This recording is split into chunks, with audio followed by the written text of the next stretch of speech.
Hey guys, I'm trying to hit 10k subscribers by the end of the year and I think we can get there with your help, so please subscribe. It would honestly mean a lot to me. Now let's go right into the stories. I never thought my family would turn against me for who I loved.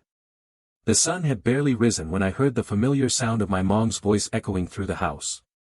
I was still in bed, wrapped in the warmth of my blankets, dreaming of a world where love didn't come with strings attached. But today, the crisp autumn air carried with it a chill I couldn't shake. It was Thanksgiving, a day meant for family and gratitude, but I felt a knot tightening in my stomach. As I stumbled into the kitchen, the smell of turkey roasting and pumpkin pie filled the air, a reminder of the countless Thanksgiving dinners I'd shared with my family. This year was supposed to be different. I had finally gathered the courage to bring my girlfriend, Sarah, home. We'd been together for over a year, and it felt like the right time to introduce her to my family. But I couldn't shake the feeling that their acceptance was as uncertain as the weather.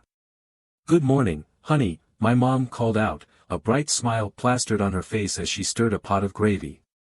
My dad was at the table, his newspaper spread out before him, glancing up only briefly to nod in my direction. It was the same old scene, the warmth of home juxtaposed with an underlying tension that had been building for weeks. "Morning, Mom." "Morning, Dad," I replied, trying to keep my tone light despite the heaviness in my heart. I took a seat at the table, stealing glances at my phone, hoping for a text from Sarah.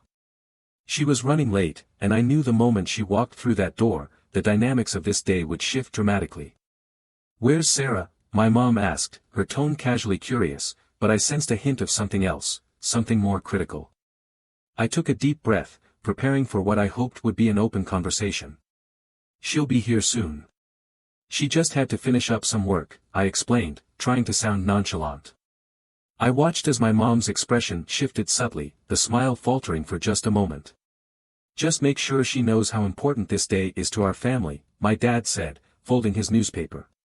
I could feel the unspoken weight of his words hanging in the air, a clear warning that they expected Sarah to fit into their mold. As the hours passed, the dining room filled with family, cousins, aunts, uncles. The laughter and chatter seemed to mask the undercurrents of tension swirling around me. When Sarah finally arrived, a radiant smile on her face, it felt like a breath of fresh air in a room full of stale expectations. "Hey, everyone. Happy Thanksgiving," she said cheerfully, her voice cutting through the chatter. I watched as my family's expressions shifted, some welcoming her warmly, while others exchanged glances that made my heart sink.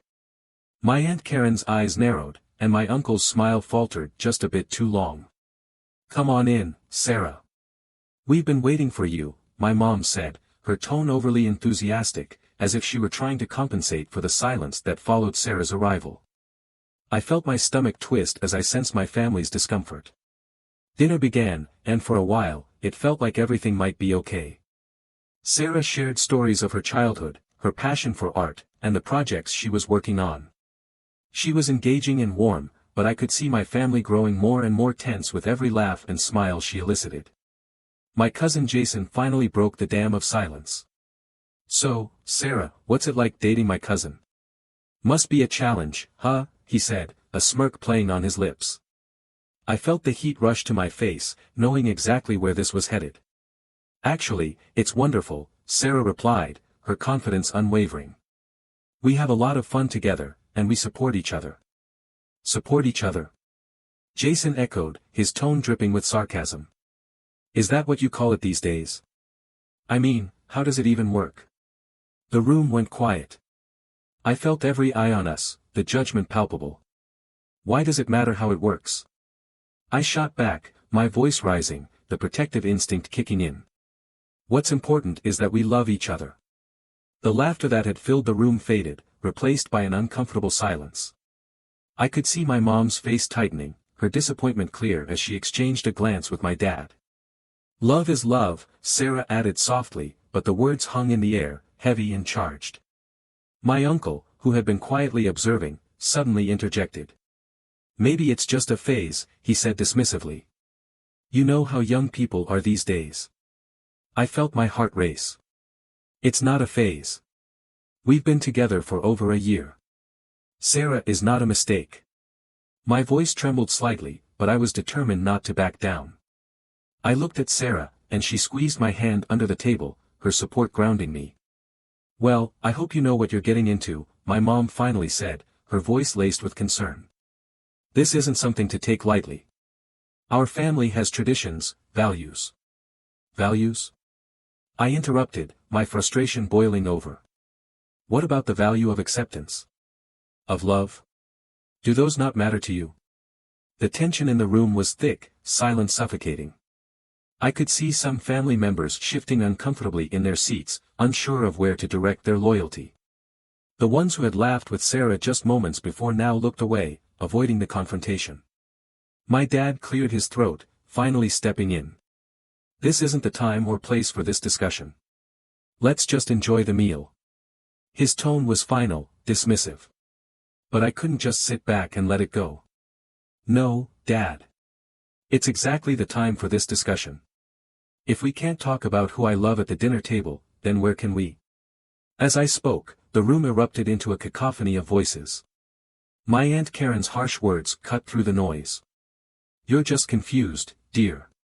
This isn't normal. You're breaking our family's heart." I could feel the tears stinging my eyes, anger and hurt battling within me. "Breaking your heart? I'm not the one doing that. You're the ones who are rejecting me for who I am." At that moment, Sarah stood up. "I'm sorry, but I can't be part of this. I love your daughter, and I refuse to sit here and be disrespected." Her voice was steady, filled with conviction, and in that moment, I felt both proud and terrified. As she walked out of the dining room, my heart sank. I turned back to my family, their expressions a mix of shock and disappointment. "This is who I am. If you can't accept that, then maybe you need to reconsider what family means." With that, I grabbed my coat and followed Sarah outside, the cool air hitting me like a wave. We stood on the porch, the quiet of the evening contrasting sharply with the chaos inside. I felt tears streaming down my face as I wrapped my arms around her. "I'm so sorry," I whispered. "I thought they would understand." Sarah held me tightly, her warmth grounding me. "It's not your fault. You deserve to be loved for who you are." In that moment, I realized that family isn't just about blood. It's about love, support, and acceptance, things that my biological family had failed to provide that day. As we stood together, I knew we would create our own family, one built on understanding and compassion, and that gave me hope for a brighter future.